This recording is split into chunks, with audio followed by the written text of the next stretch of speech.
Chaque jour, les cast members de Disneyland Paris réalisent les rêves des visiteurs grâce à leur expertise.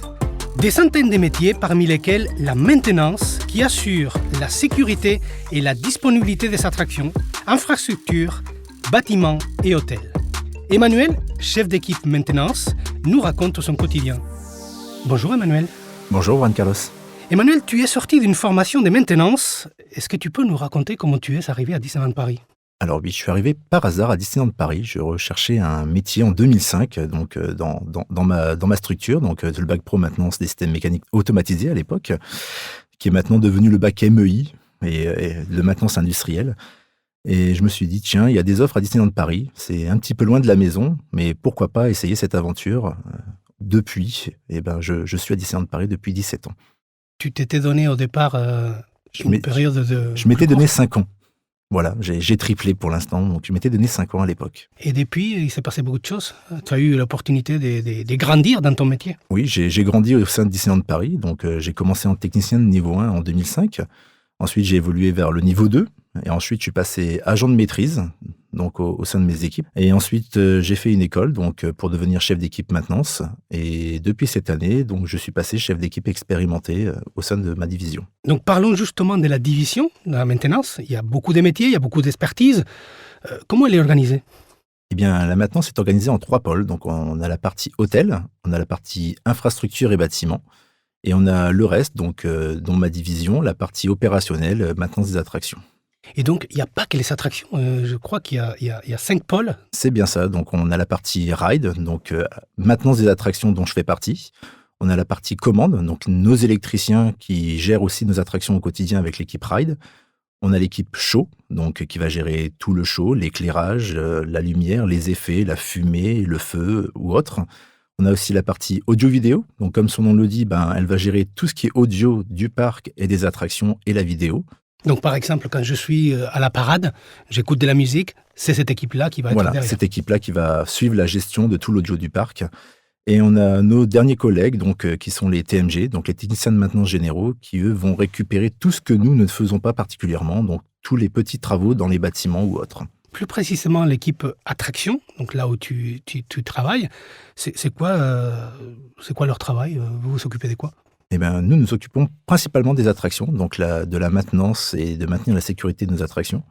Donc, on est divisé en 2 équipes, une équipe de jour et de nuit, donc l'équipe de 2-8. On a également l'équipe nuit fixe, donc ce sont nos collègues qui, eux, ne font que des nuits.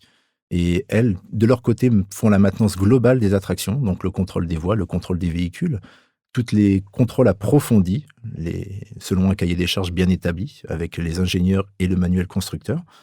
Donc, on fait la maintenance complète de nuit de nos attractions. Et nous, principalement, 2 jours, on va entretenir les véhicules qui ne sont pas exploités par nos collègues et les petits travaux de correctifs ou de curatifs qui peuvent être faits en temps masqué. Et quand on fait des maintenances des attractions, c'est des choses qu'on voit ailleurs ? C'est assez facile de prendre en main ? Eh ben non, parce que la maintenance attraction n'existe pas en fait dans le monde de la formation. C'est vraiment un complément qu'on apprend à Disneyland Paris, donc ou dans tout autre parc. Mais la maintenance attraction n'existe pas en fait. On part sur une base de maintenance des équipements industriels et on se familiarise ou on développe notre connaissance dans la maintenance attraction. Ça signifie qu'il y a beaucoup de transmission des connaissances, justement. Il y a beaucoup d'accompagnement sur quelqu'un qui arrive à Disneyland Paris. Beaucoup, oui, parce que actuellement, moi sur Fantasyland et Adventureland, mes équipes, pour un petit nouveau qui va arriver, elle va avoir 11 attractions à découvrir. Donc, il y a toute une procédure de formation avec nos cast members les plus expérimentés qui vont pouvoir transmettre leurs connaissances et expliquer dans les procédures donc de sécurité et de maintenabilité, l'intégralité des tâches à produire et à réaliser.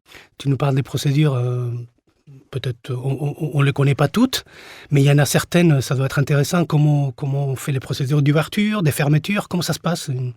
Comment on suit une procédure d'ouverture d'une attraction ?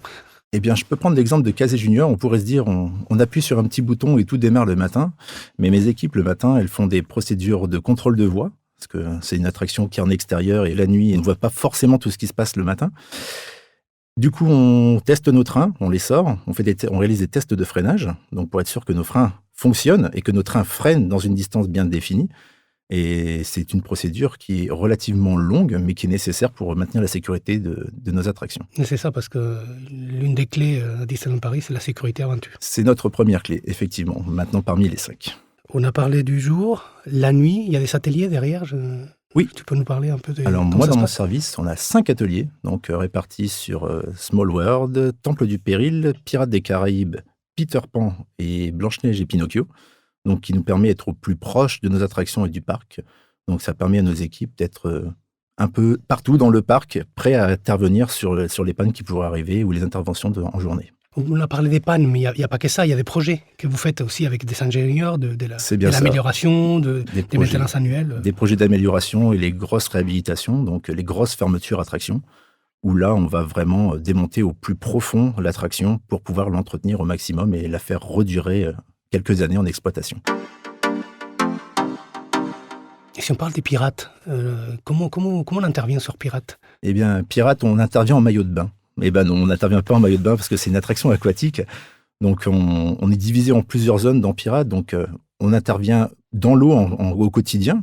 Donc, nos équipes sont équipées d'équipements pour aller dans l'eau, pour vérifier tous nos équipements. Mais tous les mois, on va vider une zone au complet dans l'attraction. Et ça va nous permettre de faire une maintenance globale des équipements qui sont émergés et de voir au plus proche de nos équipements, voir s'il n'y a pas de défaillance ou autre. Donc, tout ça pour l'objectif principal, c'est maintenir la capacité de l'attraction et la sécurité, j'imagine. C'est bien ça, maintenir la sécurité, la maintenabilité et l'efficacité de nos attractions, car elles sont ouvertes 365 jours par an, de 8h30 à minuit ou plus si des événements sont inclus. Donc c'est vrai que c'est une grosse période d'exploitation et il faut que nos attractions soient ouvertes et puissent accueillir du public en toute sécurité. Donc tu es dans les équipes des jours, et moi ce qui m'intéresse, c'est que tu nous racontes comment ça se passe une journée, toi avec tes équipes. Comment on sait quand est-ce qu'on doit intervenir ? Eh bien le matin, on commence d'abord par un briefing, donc avec nos équipes. Donc on se rassemble et on fait le point sur ce qui a été réalisé la nuit et ce qui va être réalisé le jour. Donc les équipes de nuit ont pu trouver des petites défaillances ou des petites problématiques sur les véhicules ou autres. Donc nous, on va prendre le relais de nos équipes de nuit, donc pour intervenir sur les équipements. Après, principalement en journée, donc c'est principalement de la maintenance préventive, de la maintenance curative. Et après, on a les pannes, hein, comme partout, les pannes arrivent. Et là, c'est tout un nouveau système qui se déclenche pour intervenir sur ces pannes. Eh ben, vas-y, raconte-nous. On est entre nous.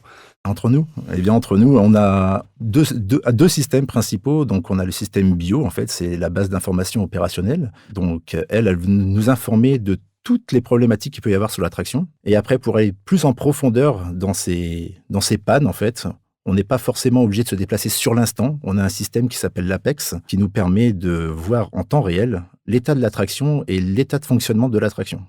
En fait, on va voir tous les messages d'erreur et toutes les problématiques qui a pu arriver avant même de se déplacer sur l'attraction. Il paraît que vous êtes capable de suivre même la trace d'un catapultage. Oui, selon certaines attractions, en fait, on a des messages très précis. En fait, on peut voir la vitesse du véhicule, on peut voir à quelle heure il a été catapulté, en quel moment il est arrivé dans cette zone. C'est vraiment très précis, en fait, et on peut aller encore au-delà de la précision, en fait. On peut avoir des temps à la milliseconde ou autre. Les hasards et les feelings, ça n'existe pas dans votre métier ? Non, malheureusement, non. On ne claque pas des doigts et ça fonctionne. On est vraiment au plus proche de l'attraction pour maintenir la sécurité. Est-ce qu'on est tout seul ? Est-ce qu'on intervient tout seul ?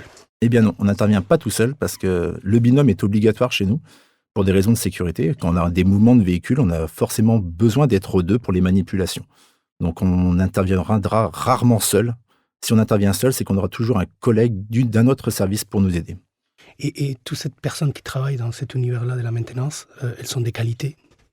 Eh bien oui, elles en ont et il en faut en fait pour travailler chez nous.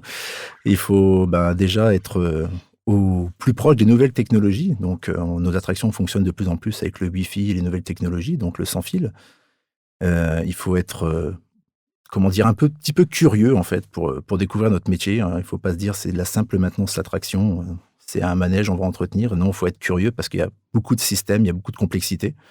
Mais c'est là le côté où on peut découvrir plus que notre métier au départ, en fait. La maintenance, l'attraction n'existe pas. Est-ce que ça fait de découvrir les Lambert du Vercors des attractions ? C'est ce qu'on dit. Quand on est visiteur, on se dit tout fonctionne, tout est beau.